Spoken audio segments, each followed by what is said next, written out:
Bueno, vamos a arrancar.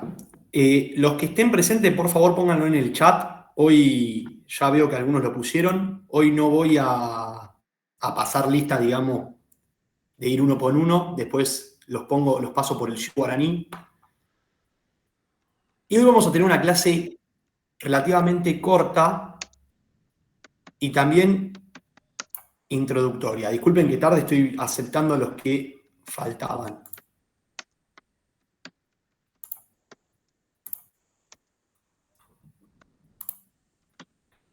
Bueno, no sé si pudieron ver el programa en Cátedras Virtuales.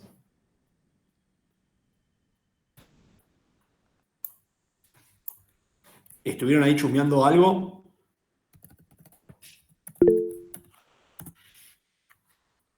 ¿Alguno lo vio?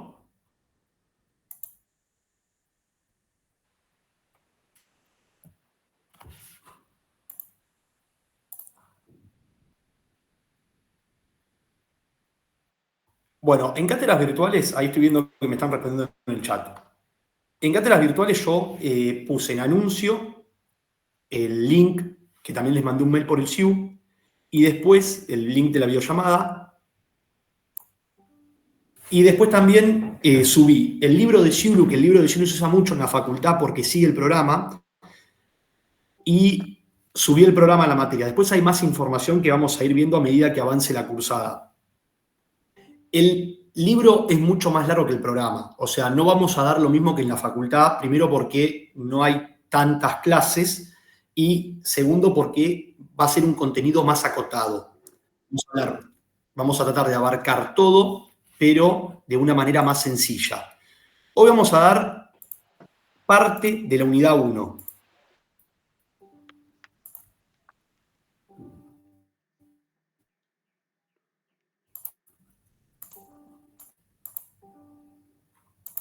Disculpen, que estoy... Hoy vamos a dar parte de la unidad 1. Acá tengo el programa. Y en la unidad 1 vamos a comenzar diciendo qué es la Constitución, sistema federal, sistema representativo y demás. Comenten cuando quieran. Sé que están cursando otras materias, así que me gustaría que la clase sea interactiva, si no me quedo hablando yo solo por largo tiempo. ¿Cómo podemos definir a la Constitución? La Constitución puede ser definida como la norma fundamental. ¿Qué quiere decir norma fundamental? Que es la norma suprema de un Estado. Es la que da origen a todo el ordenamiento jurídico y a su vez es el acto fundacional del Estado. ¿Qué quiere decir esto? Que cuando se dicta la primera Constitución se crea el Estado. Si nosotros vemos el artículo 1 de la Constitución, el artículo 1 nos dice que Argentina va a ser republicana, representativa y federal. ¿En qué consiste ser republicano, representativo y federal? Consiste en cómo se va a dividir el poder. ¿Alguien me puede definir el sistema republicano con sus palabras? Sin miedo, que no hay evaluación acá, o sea, la evaluación va a ser más adelante. Dentro de la República Argentina, digamos, rige el mismo sistema. Claro. Argentina es una república, es un sistema de gobierno que nosotros adoptamos, que lo dice la Constitución en el artículo 1. ¿Y qué me pueden decir de la república? ¿Algún principio? El sistema republicano tiene muchos principios o muchas características.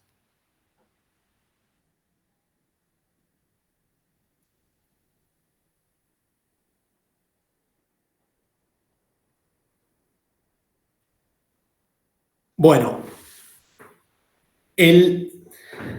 como les dije, el artículo 1 va a decir que Argentina es republicana, representativa y federal. Son tres cosas distintas. Hay dos que igualmente se chocan o que se combinan, que es el sistema representativo y el sistema republicano. Vamos a arrancar por el sistema republicano. Las tres cosas van a dividir el poder. El sistema republicano es un sistema que tiene diversos principios. El primer principio del sistema republicano es la división de poderes. Es decir, en Argentina el poder va a estar dividido y lo vamos a dividir de manera horizontal. Vamos a trazar una línea y lo vamos a dividir de manera horizontal. Y el poder va a estar dividido en 3 poderes acá. ¿Qué 3 poderes saben? Poder El ejecutivo, ejecutivo, el judicial y judicial. el legislativo. Exacto. El poder lo vamos a dividir en poder legislativo, en poder ejecutivo y en poder judicial. El poder legislativo, a grandes rasgos, se va a encargar de dictar y sancionar leyes. Va a estar dividido en 2 cámaras. El poder legislativo, el órgano es el Congreso de la Nación y va a ser bicameral. ¿Qué quiere decir bicameral? Va a estar dividido en 2 cámaras. Por un lado va a estar la Cámara de Diputados y por el otro lado la Cámara de Senadores. Hay pequeñas diferencias. Los diputados representan al pueblo y los senadores a quién representan. A las provincias. Exacto, como dice Iván, representan a las provincias. Unos duran 4 años, los senadores duran 6. Eso lo vamos a ver en profundidad más adelante cuando veamos los poderes. Después va a estar el poder ejecutivo, que es la administración pública, es el que administra, que el poder ejecutivo es unipersonal, es decir, de una persona. ¿Y quién es el poder ejecutivo en Argentina? El presidente. El presidente. Y después está el poder judicial, que es el encargado de resolver controversias o conflictos y de aplicar las normas que sanciona el poder legislativo. Otro principio, o sea, primer principio del sistema republicano, división de poderes. Argentina lo divide en legislativo, ejecutivo y judicial, como dijeron ustedes. Otro principio, periodicidad de los cargos. En las repúblicas los cargos son periódicos, no pueden ser vitalicios, no pueden durar para toda la vida. Se renuevan cada cierto periodo de tiempo que determine la Constitución o la ley. Tercer principio. Esto, por ejemplo, lo ven con el presidente, que dura 4 años, puede ser reelecto y después tiene que esperar un periodo para volverse a presentarse a presidente. Tercer principio, igualdad ante la ley. Esto lo dice el artículo 16 de la Constitución. El artículo 16 va a decir que todos los habitantes somos iguales ante la ley, que no hay títulos de nobleza, ni prerrogativas de sangre, ni fueros personales. ¿Qué quiere decir esto? Acá en Argentina todos somos iguales ante la ley y todos nacemos con los mismos derechos y con las mismas obligaciones. No va a haber ninguna distinción que haga una persona. Y esto parece medio lógico porque estamos acostumbrados a vivir en una república, pero no todos los estados o los países son así. Hay estados que son monárquicos, como por ejemplo España, Holanda, Inglaterra. ¿Y qué son los títulos? Son distinciones que otorga el monarca que hace que diferencie a un ciudadano de otros, del resto, otorgándole esta distinción, estos privilegios. Es, por ejemplo, que el rey de Inglaterra te dé el título de noble, de conde, vizconde. Eso acá en Argentina no existe. Después, no va a haber fueros personales. ¿Qué quiere decir esto? Tampoco existe en Argentina. Acá todos vamos a ser juzgados por la justicia, la misma justicia para todos. Hay una sola justicia que va a juzgar a todos los ciudadanos independientemente del cargo que ocupen en el Estado o si no ocupan cargos en el Estado y la profesión que ejercen. Esto antes no era así, sobre todo en los países monárquicos. ¿Por qué? Porque los nobles juzgaban a los nobles, el pueblo juzgaba al pueblo, los condes juzgaban a los condes. Y esto generaba ciertas diferencias a las personas que tenían distinciones. Porque yo era noble, al noble lo iba a juzgar de una manera más liviana o más light. Así, si el día de mañana yo realizaba el mismo hecho, me juzgaban de manera también livianita y no aplicaba una pena fuerte.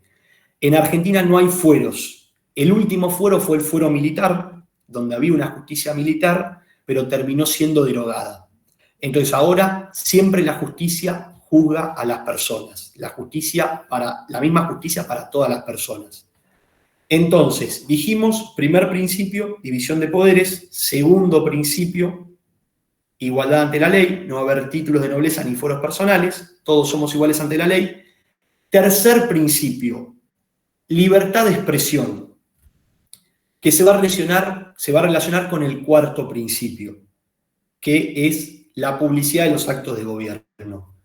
Y lo vamos a explicar de manera conjunta. ¿Qué quiere decir que los actos de gobierno sean públicos? Que el gobierno, tanto el Poder Ejecutivo como el Poder Legislativo, como el Poder Judicial, deben dar publicidad de las decisiones que toman y de los actos que realicen. Como el boletín oficial. Claro, en el boletín oficial es una forma para que la ciudadanía se entere de lo que pasa. Y la ciudadanía tiene el derecho de criticar esos actos a través de la libertad de expresión. Porque conociendo lo que hace el gobierno a través de sus tres poderes y la ciudadanía expresándose acerca de esos actos, se genera el debate público de ideas, que es muy importante para un sistema democrático. ¿Se va entendiendo hasta ahora? ¿Hay alguna duda? Si no hay duda, sí. Se entiende, se entiende. ¿Se entiende? Bueno, entonces, esos son los 4 principios más básicos del sistema republicano. Hay más, hoy vamos a dar estos nada más. División de poderes, vamos a ir de manera horizontal, en 3 poderes, periodicidad de los actos de gobierno, publicidad, de los actos de gobierno, libertad de expresión, que se fomenta el debate público de ideas, y periodicidad de los cargos. Los cargos no son perpetuos. Después dijimos que el artículo 1 habla de sistema representativo. ¿Qué quiere decir esto? Es otra forma de dividir el poder. Nosotros dijimos que en la República nuestros representantes van a gobernar. Dijimos que va a gobernar el presidente por el Poder Ejecutivo, los diputados y senadores por el Poder Legislativo y los jueces en el Poder Judicial. Pero la Constitución vuelve a hablar, o sea, ya sistema republicano se sobreentiende que hay una representación, que hay gente que representa a otra. Pero la Constitución vuelve a hablar de republicanismo, dice representativo, republicano, y vuelve a afirmar el tema representativo. Porque acá está reafirmando que hay una división de poder entre la ciudadanía, nosotros, que somos el soberano. En una democracia la soberanía reside en el pueblo, y los representantes, que son los que ejercen el poder. El poder lo tiene el pueblo, pero el ejercicio del poder lo tienen los representantes. Y esto se tiene que leer con el artículo 22 de la Constitución, que va a decir que el pueblo no gobierna ni delibera, sino por medio de los representantes. Es decir, nosotros estamos enojados, por ejemplo, con Milei o con Kicillof. No podemos empezar, nosotros nos reunimos y hacemos leyes, porque no es tarea nuestra. Esto es un delito. Esto lo hacen los representantes nuestros. Iván, ¿tenías alguna duda? No. Y esto lo reafirma la Constitución. Hay una división de poder entre el pueblo y el que ejerce el poder, que son los representantes. Y por último, la Constitución habla de sistema federal, que va a dividir el poder de manera vertical, o sea, hacemos una línea recta, de abajo para arriba. Nosotros dijimos que el sistema republicano divide al poder horizontalmente. El sistema federal lo va a dividir verticalmente. ¿Por qué? Porque en Argentina va a haber 3 estados. Va a estar el estado federal o nacional, que por el sistema republicano va a estar dividido en 3 el poder ejecutivo, presidente, poder legislativo, Congreso de la Nación, poder judicial, Corte Suprema. Abajo del estado federal o nacional va a haber otro estado. ¿Cuál es el otro estado? La provincia. Las provincias, que también van a tener que ser republicanas. Y va a estar el poder ejecutivo. ¿Y quién es el poder ejecutivo en la provincia? Gobernador. El gobernador. Legislativo, ¿cómo se llama? El juez. No, el No es Congreso. Parece los congresos. La Cámara de Diputados. La Cámara de Senadores y la Cámara de Diputados. Claro, está la Cámara de Diputados. El presidente de la Cámara. De senadores provincial. Pero ¿cómo se llama el cuerpo? En Nación se llama Congreso de la Nación. ¿Alguien es de La Plata? Yo soy de La Plata. ¿Alguien es de La Plata acá? El Congreso de la provincia. No sé. ¿No es la ¿Hay algún, gobernación? hay algún alumno de La Plata? ¿De la ciudad? La legislatura, como dice Legislatura. Jonathan. La legislatura. Y después vamos a tener a la justicia provincial, que el Tribunal Superior no va a ser la Corte Suprema, sino que se llama Suprema Corte, a la inversa, Suprema Corte de Justicia. Y después vamos a tener abajo del Estado provincial otro Estado. ¿Qué otro Estado hay? Los municipios. Los municipios. ¿Poder Ejecutivo quién es? El presidente. No, presidente de la ciudad. Vos decís de la ciudad. De la ciudad, del municipio. El intendente. Intendente. El poder legislativo del municipio es el Consejo Deliberante. Consejo Deliberante. Y justicia al municipio en Provincia de Buenos Aires no tiene una justicia. Tiene ordenanzas municipales. Claro, las ordenanzas municipales son como decir leyes de la municipalidad. Y la justicia es medio rara en los municipios porque no es una justicia, pero se habla de tribunal de faltas, que son los que imponen multas y demás. Pero no es una justicia como la provincial, que vos si te querés divorciar, iniciar una sucesión, un daños y perjuicios, vas a la justicia provincial, no vas a la justicia municipal. ¿Se entendió el sistema federal? Igual esto es una aproximación, porque después vamos a tener una unidad que es todo sistema federal. Entonces, resumiendo, artículo 1 divide el poder de 3 veces, lo divide. Con el sistema representativo va a dividir el poder del pueblo de los representantes. Va a marcar que los representantes van a ejercer el poder, mientras que el pueblo lo va a tener, porque es el soberano. La soberanía siempre está en el pueblo. Después, el sistema republicano lo divide horizontalmente, poder ejecutivo, poder legislativo y poder judicial. Y el sistema federal divide el poder de manera vertical, en base al territorio, porque va a establecer 3 estados de manera territorial. Va a establecer un estado grande, que es el Estado Nacional, pequeños estados chicos que van a componer al Estado Nacional, que son las provincias, y pequeños estados que componen a las provincias, que son las municipalidades. Después, acuérdame que agarro el programa. La Constitución, como les dije, era la ley fundamental de un Estado, la ley suprema. ¿Por qué? Porque es la ley superior. No hay ninguna ley por encima de la Constitución. Y todas las leyes tienen que ser acordes a la Constitución Nacional. Si una ley es contraria a la Constitución, puede ser declarada inconstitucional, que eso lo vamos a ver más adelante. Pero el programa nos pide en esta unidad definir a la Constitución. Como definición podemos usar esa, es la ley suprema de un Estado que su dictado hace al origen del Estado, porque es el acto fundacional del mismo, y la Constitución se va a dividir en 2 partes. Eso es lo que nos dice el programa. La parte dogmática y la parte orgánica. ¿En qué consisten estas 2 partes?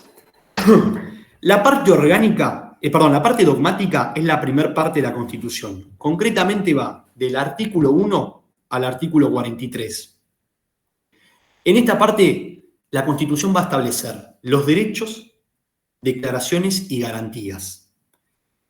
La Constitución va a hacer declaraciones, que son manifestaciones solemnes que hace la Constitución, reafirma ciertas cosas. Una declaración es, por ejemplo, el artículo 1, que la Constitución reafirma que Argentina va a ser republicana, representativa y federal, va a tener derechos, o sea, va a legislar derechos para los ciudadanos, para los habitantes, como por ejemplo los que surgen del artículo 14, el derecho a trabajar, a aprender y a enseñar, a ejercer la industria lícita, a asociarse, y va a establecer garantías, como por ejemplo las del artículo 43, que seguramente las conozcan, habeas data, amparo y habeas corpus. ¿En qué consisten las garantías?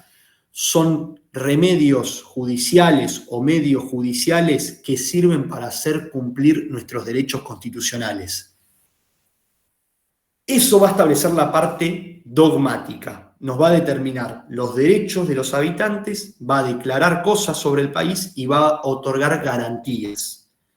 Y después, la segunda parte, que va del artículo 44 en adelante, hasta que termina la Constitución, se le llama parte orgánica. ¿Y en qué consiste la parte orgánica? Va a organizar al país, va a organizar el poder, va a establecer que hay un poder legislativo, de qué se va a encargar el poder legislativo, va a establecer que hay un poder judicial y va a determinar las funciones del poder judicial, y lo mismo con un poder ejecutivo. Y a su vez va a establecer un sistema de frenos y contrapesos. ¿Qué quiere decir este sistema de frenos y contrapesos? Que los tres poderes van a estar separados, se van a encargar de cosas distintas, pero en ciertas ocasiones los poderes se van a chocar y se van a controlar mutuamente. ¿Esto para qué sirve? Para que ningún poder domine a otro, para que el poder legislativo no domine al ejecutivo, para que el ejecutivo no domine al judicial y para que cada poder siga manteniendo sus funciones independientemente de quién gobierne. Por eso frenos y contrapesos se van a ir controlando mutuamente y se van a ir frenando y haciendo un contrapeso. Cuando ven que un poder está teniendo mucho, esto debería ser así, a veces no pasa, pero cuando hay un poder que está teniendo muchas facultades que no le corresponden, los demás poderes lo van a bajar. ¿Se entendió este sistema de frenos y contrapesos? Un ejemplo es, por ejemplo, el poder ejecutivo puede declarar la inconstitucionalidad de el Poder Judicial, perdón, puede declarar la inconstitucionalidad de una norma que dicta el Poder Legislativo. Otro ejemplo es, el Poder Legislativo sanciona una ley y el Poder Ejecutivo, el presidente, ¿qué puede hacer? Puede vetarla. Eso lo vimos el año pasado con, por ejemplo, el tema del presupuesto universitario. Existe el veto. El veto es que por más que se haya sancionado la norma, el presidente va a decir que no se aplica y tiene que volver al Congreso el proyecto.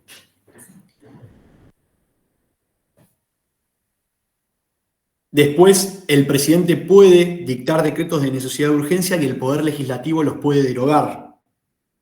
Se trató el decreto, por ejemplo, de Milei, el megadecreto, ¿se acuerdan? Apenas asumió y el Senado lo rechazó. Diputados nunca se expidió todavía, por eso sigue vigente. Pero este es el famoso sistema de frenos y contrapesos. ¿Alguna duda respecto a esto?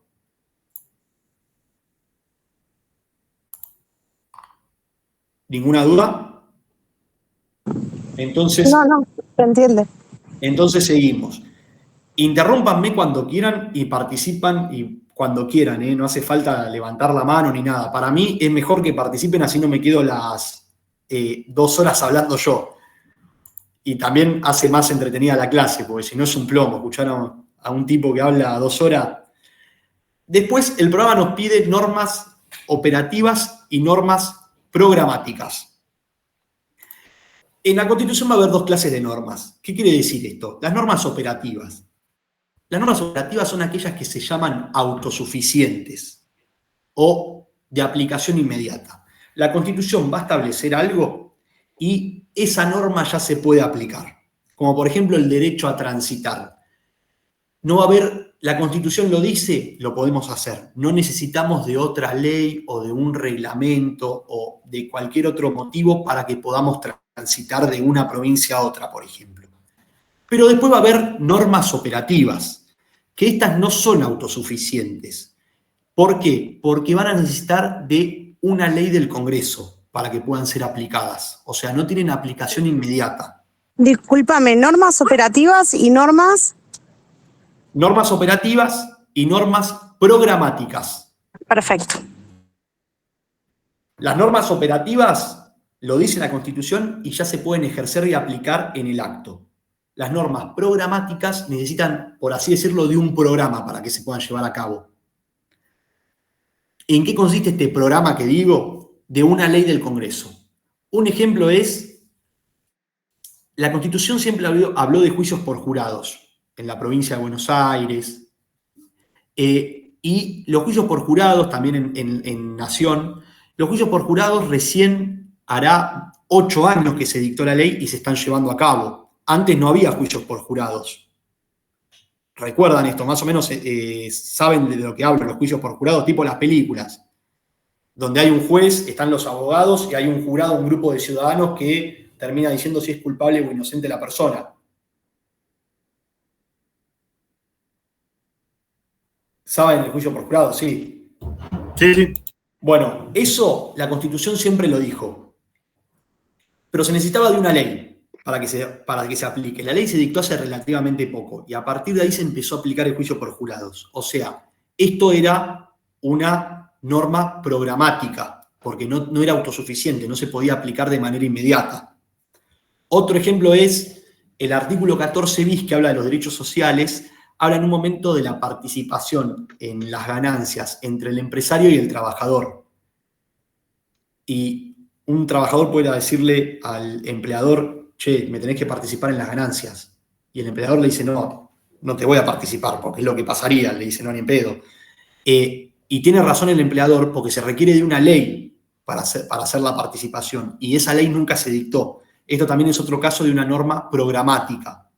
¿Se entiende el ejemplo? ¿Alguna duda? Sí, se entiende. Entonces, bueno, veo que no hay muchas dudas, entonces seguimos. Y después el programa nos habla de clasificación de constituciones. Hay muchas formas de clasificar una constitución, pero vamos a ir por las más sencillas. Vamos a encontrar constituciones escritas y no escritas. ¿En qué consiste esto? En realidad todas son escritas, no hay ninguna constitución, por así decirlo, de palabra, pero se refiere a constituciones codificadas y constituciones no codificadas o dispersas. Las constituciones codificadas son como, por ejemplo, Argentina, donde en un solo cuerpo normativo se encuentra toda la Constitución. Las constituciones dispersas son el caso de Inglaterra. Inglaterra, la Constitución la componen 3 documentos, como decir 3 normas, 3 cuerpos normativos. Por eso se habla de dispersa. Es como si, a modo de ejemplo lo digo, si en Argentina la Constitución sería el Código Civil, el Código Penal y la Ley de Contrato de Trabajo. ¿Se entiende? Son 3 leyes distintas. Bueno, hay casos, como en Inglaterra, que las constituciones son dispersas porque se encuentran en diversos documentos, las leyes fundamentales del Estado. Argentina es un caso de constitución codificada, porque la ley fundamental se encuentra en un solo cuerpo normativo. ¿Qué pasó? La última vez que se reformó la Constitución fue en 1994. En 1994 se agregó un artículo, que es el 75, inciso 24, que dice que va a haber tratados internacionales con jerarquía constitucional. Entonces hoy en día se discute si la Constitución argentina es una constitución codificada o una constitución dispersa, porque tenemos la Constitución Nacional, que va del artículo 1 hasta el final, pero después también tenemos normas con la misma jerarquía, es decir, normas supremas, que son los tratados internacionales. Y hay muchos tratados internacionales con esta jerarquía, hay 12 precisamente. Entonces, por eso algunos autores dicen que la Constitución argentina hoy en día podría ser considerada como dispersa. Igualmente, la mayoría de los constitucionalistas sostienen que es codificada. ¿Se entendió esta clasificación? Entonces vamos a la otra clasificación. Después, las constituciones pueden ser rígidas, flexibles o pétreas. ¿En qué consiste esto?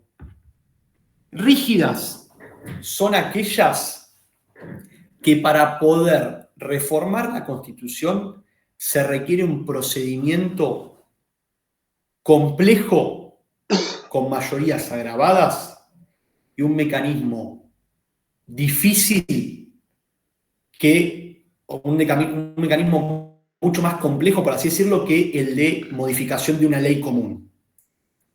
Después, están las constituciones flexibles. ¿Las constituciones flexibles en qué consisten? Disculpa. Constitucional. Sí, Yamila, ¿me preguntaste algo? ¿Podrías dar un ejemplo de una constitución rígida? Ahí termino con flexible Ah, y bien. les pregunto a ustedes. Nosotros dijimos que la constitución rígida es aquella que para poder reformarse necesita un procedimiento mucho más complejo que para reformar una ley común. Después están las constituciones flexibles. La reforma constitucional se realiza con el mismo procedimiento de reforma que una ley común. Entonces les pregunto a ustedes, para ustedes Argentina, ¿qué tiene? ¿Una constitución rígida o flexible? ¿Ustedes qué creen? ¿Que la constitución es fácil reformarla como reformar el Rígida. Código Civil o es difícil? No, es rígida, es difícil. Claro, Argentina es rígida. ¿Por qué? Porque reformar la Constitución, que lo vamos a ver en las bolillas más adelante, en las unidades de más adelante, es un mecanismo recontra complejo que se requiere mucho consenso. La última vez que se reformó fue en el 94 y hubo un gran acuerdo entre dos políticos más importantes de ese entonces, que eran Alfonsín y Menem, que fue el famoso Pacto de Olivos, no sé si lo recuerdan, o no sé si lo leyeron alguna vez, los que por ahí no eran chicos en el 94. Entonces es muy difícil reformar la Constitución argentina y se requiere de un gran consenso. En cambio, reformar una ley común, reformar el Código Penal, reformar el Código Civil, se puede reformar a través del Congreso nada más. Argentina es rígida. Hay constituciones que pueden ser reformadas más fácilmente, como una ley normal, no es el caso Argentina. Pero hay otro tipo de constitución, que son las constituciones pétreas, que son aquellas que no se pueden reformar nunca. Se dicta la Constitución y la Constitución no puede ser reformada. Entonces, si nosotros queremos reformar esa Constitución que prohíbe la reforma, tenemos que dictar una nueva Constitución directamente. Esto de Constitución pétrea no existe en el mundo. O sea, es una clasificación académica, por así decirlo, una clasificación para estudiar. Lo que sí existen son cláusulas pétreas, son artículos pétreos que no pueden ser modificados. Por ejemplo, ¿alguno sabe en qué año se dictó la Constitución argentina? Esto no es una evaluación, tienen cualquier número. Acá Gastón Garritano dice 1853, Jonathan Vargas también. Bueno, la Constitución de 1853 fue la que hizo Alberdi. Había un artículo, porque Argentina en ese momento estaba la guerra entre los unitarios y los federales, y no había estabilidad política. Se habían dictado muchas constituciones anteriormente, entonces, y todas habían fracasado. Alberdi crea la Constitución de 1853, la aceptan todas las provincias, salvo Buenos Aires, pero esta Constitución tenía que tener estabilidad, tenía que perdurar un tiempo y no se tenía que reformar porque si no iba a volver a fracasar como las demás constituciones, como la de 1820 y demás. Entonces agregaron una cláusula. La cláusula decía que esta Constitución no podía ser reformada por 10 años. Es decir, eso es una cláusula pétrea. Prohibía la reforma constitucional por 10 años. ¿Qué pasa con la Constitución de 1853?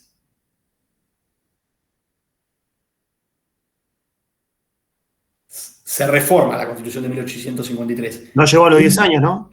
¿Alguno sabe cuándo se reforma? ¿1860?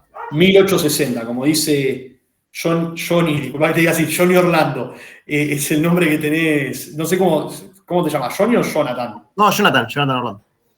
Jonathan. Sí, quedó así de la cuenta. Está bien. Como dice Jonathan, se reforma en 1860, es decir, no se cumple con esta cláusula pétrea.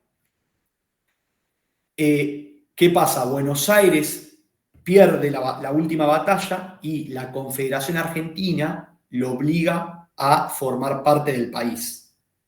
En 1853 el país va a estar dividido, va a haber dos países, va a estar la Confederación Argentina y Buenos Aires por otro lado. Buenos Aires en 1854 dicta su propia constitución. O sea que, dijimos, la constitución es el acto fundacional de un Estado. Ahí hablábamos de dos países distintos, no existía la Argentina como la conocemos hoy en día. Estaba el país de Buenos Aires y la Confederación Argentina, que eran las provincias restantes. Tienen muchas batallas. En 1860 pierden la batalla de Cepeda No, perdón, pierden la batalla de Cepeda y Buenos Aires es obligada a adherirse a la Confederación. Buenos Aires dice, me adhiero a la Confederación, pero primero si puedo revisar la Constitución de 1853 y la puedo reformar, con obviamente el consentimiento de las demás provincias. Y las demás provincias aceptaron. Entonces se incumplió la norma pétrea. Por eso muchas veces se discute si la primera constitución en Argentina es en 1853 o es en 1860. En la mayoría de los libros, ¿ustedes cómo lo van a encontrar? Van a encontrar la constitución de 1853/1860, como si fuese la misma constitución o como si fuese un mismo periodo de historia que tardó en dictarse la primera constitución argentina.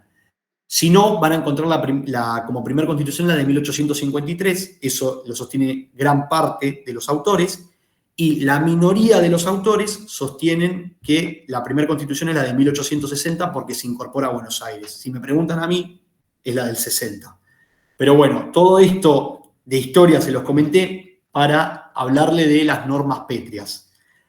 Y por último, vamos a tener constituciones novedosas, originarias y constituciones derivadas. ¿En qué consiste esto? Las constituciones originarias son aquellas que crean un nuevo sistema. Tienen algo innovador. Y las constituciones derivadas son aquellas que imitan los sistemas innovadores de las constituciones originarias. Voy a explicarlo para que se entienda mejor. Una constitución originaria es la que trae un sistema nuevo, moderno, no conocido, como por ejemplo la Constitución de Estados Unidos. ¿Por qué pongo la Constitución de Estados Unidos? Porque fue la primera constitución en dictarse, porque estableció el sistema republicano representativo, de dividir el poder en varios poderes, en dividir el poder en poder legislativo, ejecutivo y federal. Legislativo, ejecutivo y judicial. Y las constituciones derivadas son aquellas que imitaron ese modelo. Argentina, por ejemplo. Argentina sacó mucho de la Constitución de Estados Unidos. Alberdi, cuando crea la Constitución, copia mucho de la Constitución de Estados Unidos, copia también de la Constitución de Chile. Por ejemplo, si leemos el preámbulo de la Constitución de Estados Unidos es casi igual al preámbulo de la Constitución argentina. Entonces, por eso se habla de que la Constitución argentina es una constitución derivada. ¿Se entendió esta clasificación? Sí, sí, perfecto. ¿Alguna duda?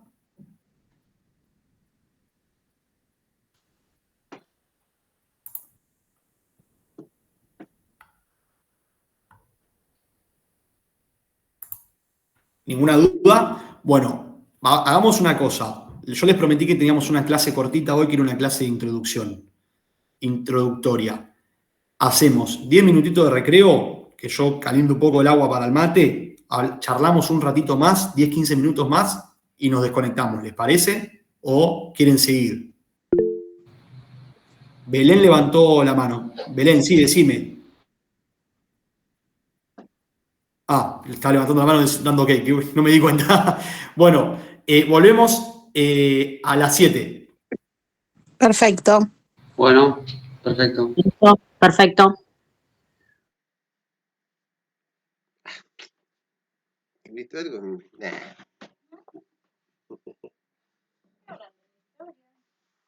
Es derecho constitucional. Ahora estamos hablando del tema de la constitución.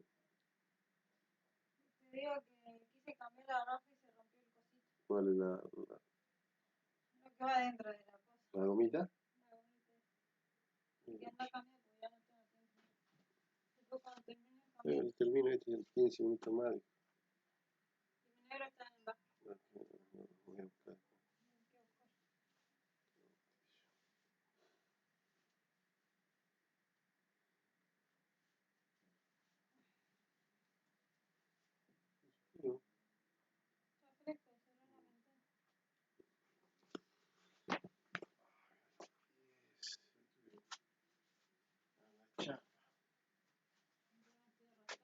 ¿Eh?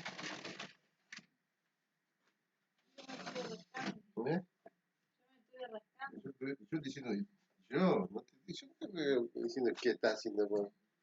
Te pregunté qué hiciste, qué no hiciste, estuviste trabajando bien, ¿no? Porque vos no vas a descansar. Tengo que seguir trabajando. Vos vas a trabajar tu trabajo. Soy viejito, ya que tengo Y acá en la mall y mañana te pongo la pila y acá sí, eso. mañana voy a tomar la pastilla para Si no, no va a poder seguir. Ella terminó su trabajo. Ya te está ganando, qué vergüenza. me parece que puede llegar tranqui acá a la pieza Y del. sí, si acá tampoco tenés la luz. Sí, ya tiene tiro que son. Sí, pero no tenés. No puede hacer una cosa y hay que hacerla. Voy a terminar ahí abajo. Se saca los cableríos esos.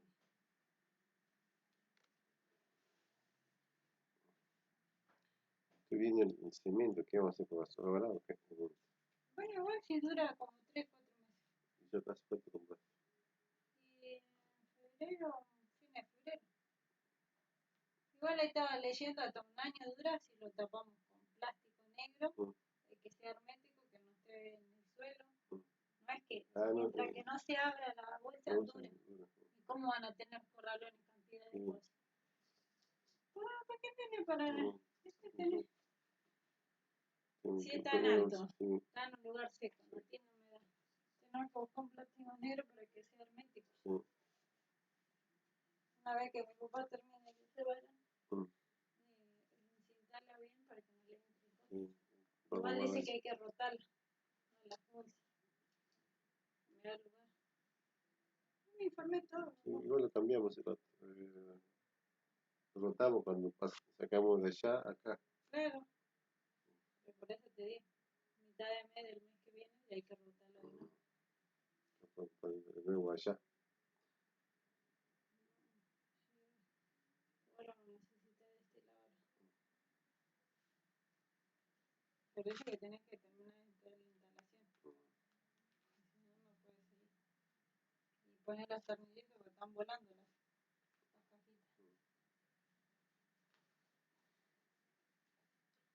Patrona. Sí, ¿verdad? Hace 10 años que está con la instalación. No puede terminar. Mi papá no se va a terminar. Que no hiciste un montón de años. Qué vergüenza. Vergüenza. El que sabe, sabe. Bueno, aprender, papá. Ahí no se está bien. Ahí no se está bien. Y como está la situación, no va a tener que aprender a hacer todo. Es así. Así que, todo. Y si no, paga. Si no tenés plata, tenés que hacer. ¿Cómo llegamos? Antes, vos con tu trabajo pagabas las cosas que te hagan. No, así ahora tenés que laburar tu trabajo, hacer Uber, hacer cosas en tu casa, ¿no? Veces más tenés que trabajar. Somos pobres. Somos clase media baja. Ni siquiera media baja. No llegamos a ser media. Somos media baja. Fer, ¿qué haces, mijo? ¿Ya tomaste el té? ¿No tomaste el té? ¿Eh? Ah, bueno. Esa campera,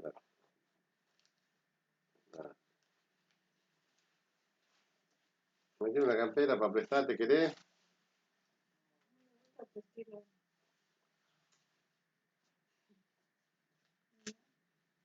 No sé el estilo del palo. Negro, sí.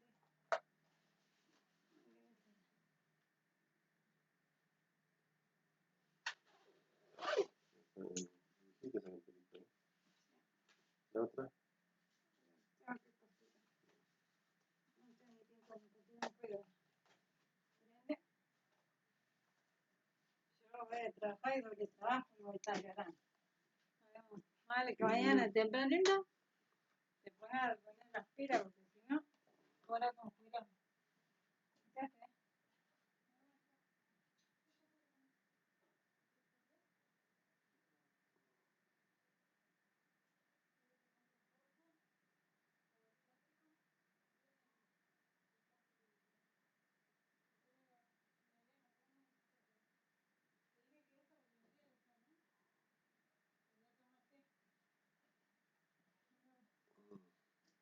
de ropa limpia, Y las dos cosas.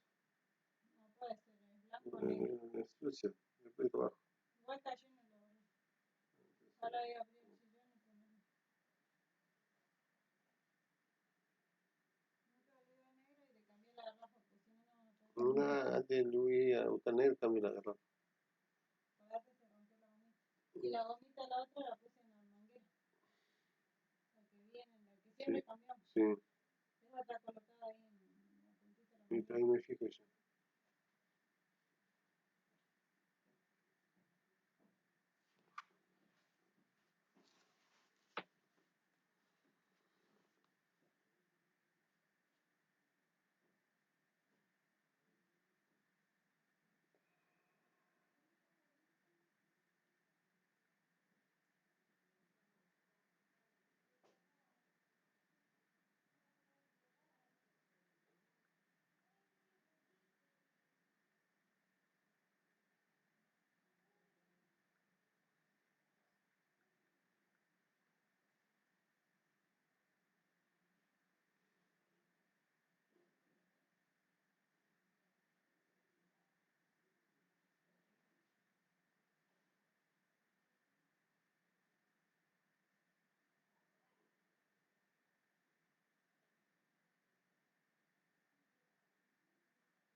Le digo, revisarle los frenos.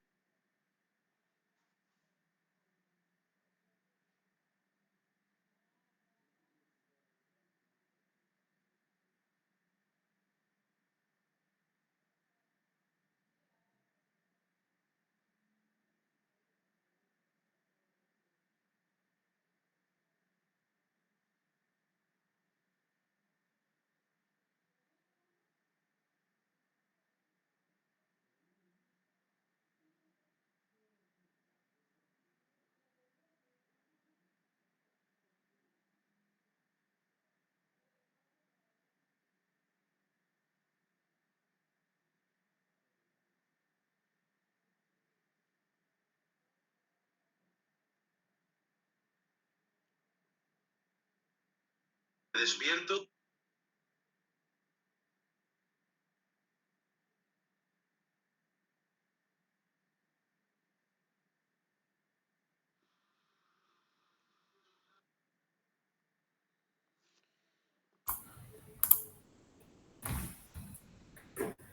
Bueno, vamos a seguir un ratito más y cortamos.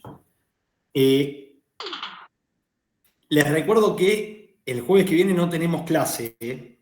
Acuérdense porque el jueves que viene es Semana Santa, feriado nacional. Así que nos volvemos a ver recién, si no me equivoco, el jueves 24. Así que la semana que viene no hay clases. Y después les voy a pasar mi mail, así me envían un mail de presentación. Me tienen que poner, hola, soy Pirulo, curso con vos la licenciatura en gestión penitenciaria, derecho constitucional. Así yo los agrego una cadena de mails. ¿Por qué? Porque seguramente la evaluación final va a ser una monografía o una serie de preguntas que ustedes me van a tener que responder por mail, me la van a mandar por mail. El año pasado hicimos eso con los alumnos del año pasado. Por ahí durante el curso les tomo un examencito, pero el final va a ser seguramente 5 preguntas a desarrollar que van a tener un plazo de casi un día para hacerlo y después me lo mandan al mail y me lo entregan. Miren, se lo voy a escribir en el chat el mail.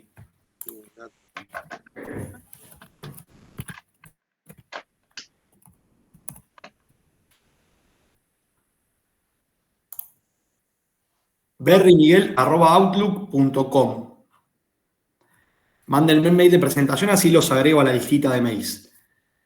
Y bueno, cualquier duda que tengan, obviamente me preguntan por ahí, no hay ningún inconveniente.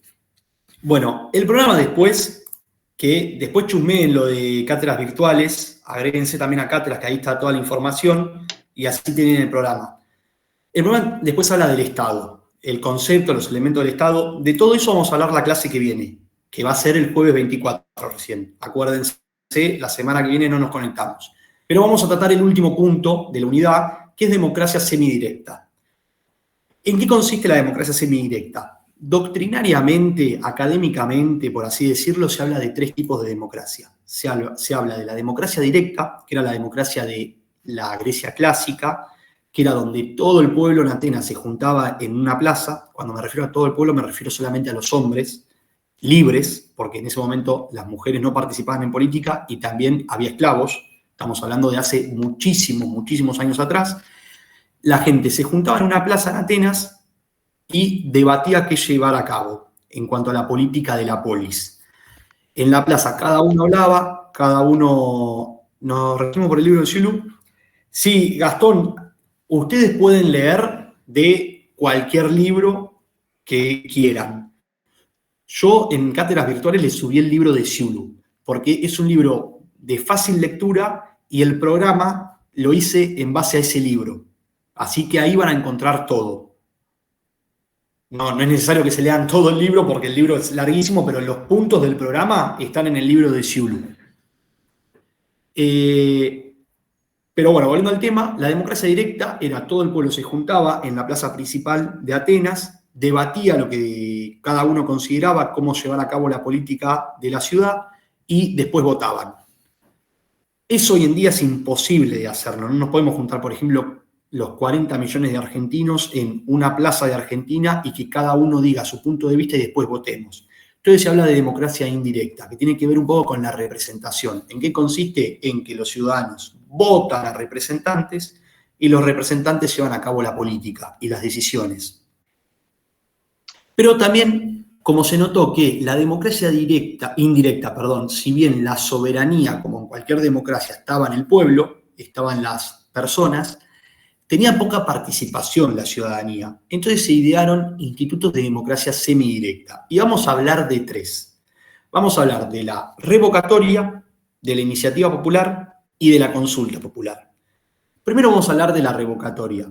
La revocatoria consiste en que el pueblo vota por la afirmativa o por la negativa, es decir, el pueblo vota sí o no, para que se expida si un funcionario público sigue en el cargo. Es como si el Congreso el día de mañana nos hace ir a votar y nosotros votamos sí o no, si, supongamos, Caputo, el ministro de Economía, sigue en el ministerio. Es decir, revocatoria, ¿por qué? Porque el pueblo a través de su voto puede revocar el mandato de un funcionario público. Para ustedes, ¿este sistema está en la Constitución argentina? O sea, ¿está el sistema de revocatoria en Argentina? ¿La ciudadanía puede revocar el mandato, sea elegido por un funcionario o por la propia ciudadanía, como por ejemplo un presidente? No, No, no. muy bien. Como dice Iván, como dice la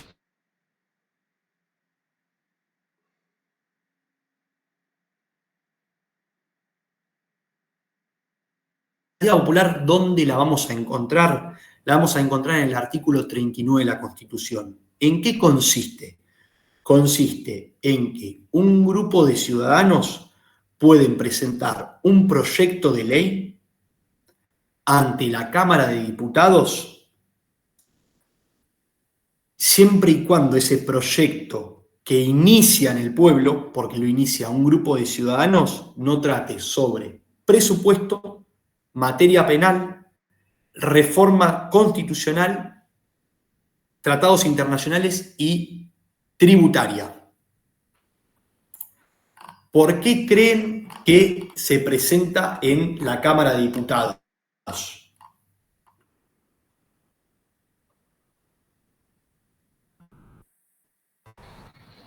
Porque, Para ser debatido.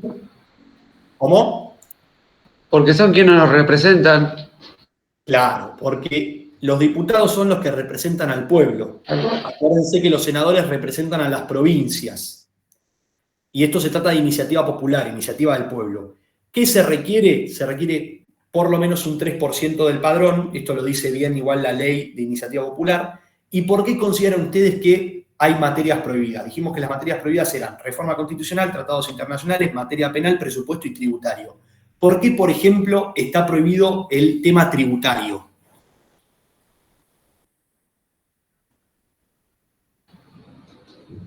Porque depende de un ministerio, depende de los senadores, de los intereses de la provincia, de los intereses de la nación.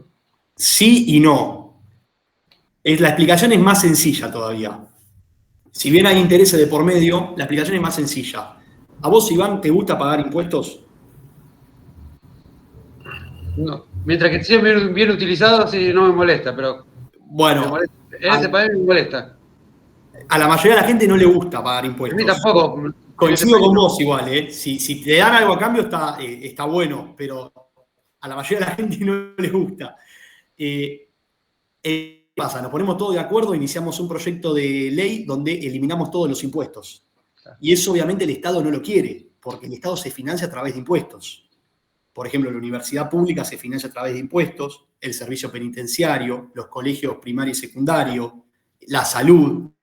Entonces, si los ciudadanos presentan un proyecto donde no hay más impuestos, no existe más el Estado. Por eso está prohibida la materia tributaria. Porque la gran mayoría de las personas votarían o iniciarían un proyecto donde no haya más impuestos en el país. Materia penal también, porque es un tema sensible. Es un tema sensible porque hay delitos que el Estado considera que tienen que estar siempre legislados por más que las personas momentáneamente crean que no. Por eso, por ejemplo, en el tema del aborto, muchas veces en la tele, antes, cuando era un delito el aborto, antes de la aprobación de la ley de aborto seguro, legal y gratuito, se hablaba, hay que hacer una iniciativa popular. No se podía hacer una iniciativa popular. ¿Por qué? Porque era materia penal. El aborto antes era un delito. Entonces estaba prohibido por la Constitución. Tenía que iniciar sí o sí en el Congreso el proyecto de ley. Lo mismo para tratados internacionales, porque es un tema de interés superior del Estado, porque se hace un tratado con otro organismo internacional o con otro Estado. Es una materia muy específica, y también para reforma constitucional, porque puede ser que el gobernante de turno de alguna que otra manera manipule el pueblo a través de los medios de comunicación, a través de propaganda, y el pueblo decida reformar la Constitución para beneficiar al gobernante de turno, y así se va apropiando con todo el poder. Esa es la iniciativa popular. La consulta popular es distinta y es más compleja. ¿En qué consiste la consulta popular? Es cuando los órganos de gobierno consultan al pueblo y el pueblo vota por la afirmativa o por la negativa. Es decir, nos hacen una consulta y nosotros votamos sí o no. ¿Qué pasa? ¿Por qué digo que es más compleja? Porque se divide en dos. Está el referéndum y el plebiscito. No sé si alguna vez escucharon estas dos palabras. Y tienen diferencias. El referéndum tiene naturaleza normativa. Es decir, se van a discutir temas normativos. Este va a ser vinculante. Esto lo van a encontrar en el artículo 40 de la Constitución. Iniciativa está en el 39, consulta está en el 40. Este va a ser vinculante. ¿Qué quiere decir vinculante? Que la decisión que tome el pueblo la tiene que cumplir sí o sí el gobierno y nosotros tenemos la obligación de ir a votar cuando nos consulten. Y a su vez, solamente puede consultar la Cámara de Diputados. Es el único órgano que puede hacer consulta vinculante, es decir, referéndum. Ahora saltamos al plebiscito. El plebiscito va a tener naturaleza política. ¿Qué quiere decir naturaleza política? Que se van a consultar temas políticos. Otra diferencia con el referéndum es que el plebiscito va a ser no vinculante. ¿Qué quiere decir esto? Que nosotros como ciudadanos, si hay una consulta, podemos no ir a votar, no vamos a estar obligados de ir a votar, y a su vez el gobierno puede incumplir con lo que decidió el pueblo. Y otra gran diferencia, dijimos que en el referéndum solamente puede consultar al pueblo la Cámara de Diputados, en el plebiscito puede consultar con nosotros el Poder Ejecutivo y el Congreso. Y cuando me refiero al Congreso, puede hacerlo la Cámara de Diputados o la Cámara de Senadores, cualquiera de las dos cámaras. Por ejemplo, una consulta popular no vinculante que hubo en Argentina fue en la época de Alfonsín, cuando salíamos nosotros de la dictadura y también habíamos tenido hace poco tiempo la guerra de Malvinas. Teníamos un conflicto con Chile, por ciertas islas que se encuentran en el canal de Beagle, abajo de Ushuaia, que eran la Picton, Nueva y Guinea, creo que se llamaban así las tres islas. Argentina decía que esas islas eran nuestras. Chile decían que eran de ellos. Casi íbamos a la guerra con Chile. Llamaron a un árbitro, que fue el Papa, para que determine quién tenía razón. El árbitro dijo que tenía razón Chile, pero nosotros tranquilamente podríamos saber, la palabra del árbitro no era vinculante. Entonces Alfonsín, para terminar con este tema, llamó una consulta popular. Y se consultó si seguíamos reclamando estas islas que nosotros decíamos que nos pertenecían o no. La consulta la hizo Alfonsín, que era el presidente. Entonces era un plebiscito, no un referéndum. Era sobre un tema político, un tema político internacional, que podría haber terminado en una guerra esto. Y el pueblo votó que no teníamos que seguir reclamando más sobre las islas. Alfonsín obedeció esto, pero tranquilamente Alfonsín, como política de gobierno, podría haber seguido reclamando la soberanía y no aceptar la decisión del árbitro. ¿Se entiende el ejemplo? Es decir, si el pueblo votaba seguir reclamando y no obedecer la decisión del árbitro, Alfonsín podría haber no reclamado o podría haber reclamado. No importa lo que haya votado el pueblo porque no tiene la obligación de someterse a la decisión del pueblo. Y el pueblo a su vez no tiene la obligatoriedad de ir a votar. ¿Se entiende la diferencia entonces entre plebiscito y referéndum? En el referéndum se discute una norma, la consulta la hace la Cámara de Diputados y lo que diga el pueblo sí o sí lo tiene que cumplir.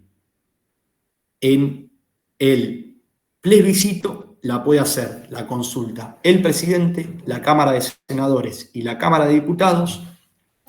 Va a tratar sobre un tema político más que normativo y no tenemos la obligación de ir a votar y lo que nosotros decidamos, el gobierno no tiene la obligación de llevarlo a cabo. ¿Alguna duda sobre consulta popular, iniciativa popular? Te consulto, ¿hay algún ejemplo de referéndum en el país, en la historia? Sí, ejemplos hay. No recuerdo alguno cercano, pero es cuando referéndum cercano. No recuerdo algún ejemplo cercano, pero es cuando... El referéndum con Irán. ¿El referéndum con Irán? Algo que capaz estoy equivocado, no. Que yo recuerde, mira, déjame buscarlo para la clase que viene. Seguramente tuvo que haber.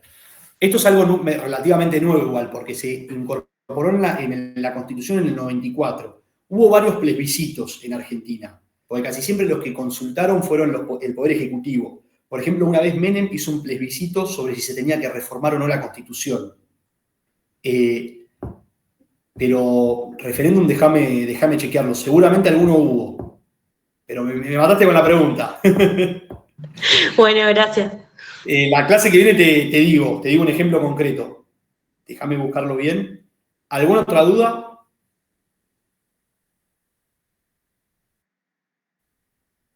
¿Ninguna?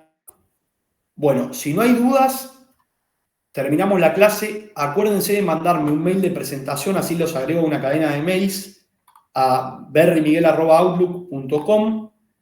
El libro de Ciulu lo tienen en las cátedras virtuales. El programa de la materia también lo tienen en cátedras virtuales. Y cualquier consulta que les surja, obviamente me avisan. El jueves que viene no nos vemos recién el 24. Bueno, si no hay dudas, buena Semana Santa para todos. Hasta luego. Chao, hasta luego, gracias. Chao. Hasta luego, profe. Hasta luego. Chao, profe. Hasta luego.